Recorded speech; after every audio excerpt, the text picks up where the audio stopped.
Deepavali, India's iconic festival of lights symbolizing cultural and spiritual heritage, has been officially recognized by UNESCO.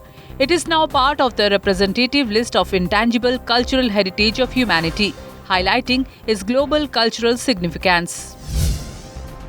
Prime Minister Narendra Modi held UNESCO's inclusion of Deepavali in the Intangible Cultural Heritage list, saying the festival embodies India's culture and ethos.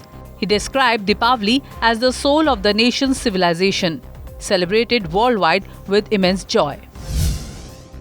President Draupadi Murmu, speaking at Human Rights Day 2025 in New Delhi, reaffirmed India's commitment to protecting and celebrating human rights. She stressed that dignity is non-negotiable and no individual should be deprived of their fundamental rights.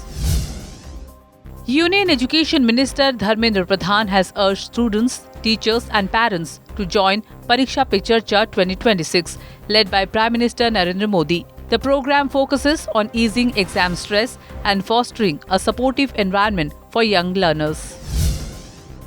The Odisha government has formed a high-level committee led by Deputy CM Kanakvardhan Singh Deo to address issues before the Mahanadi Water Disputes Tribunal. The move reflects the sensitivity and complexity of the ongoing river water dispute. The Odisha Assembly has approved a hike in legislature's monthly salary from Rs 1.11 lakh to Rs 3.45 lakh, making it among the highest in India. The revised pay structure will take effect from June 2024.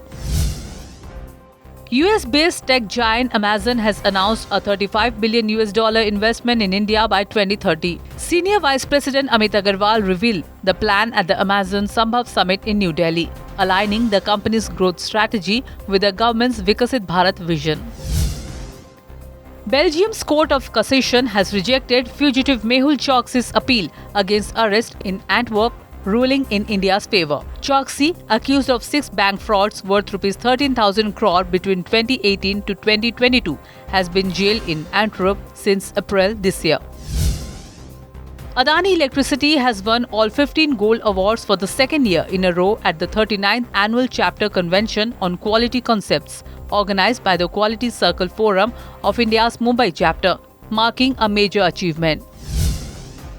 India crushed South Africa by 101 runs in the first T20 at Barbati Stadium, Cuttack. Posting 175 for 6, the men in blue bowled out the Proteas for just 74 in 12.3 overs, sealing a dominant series opener.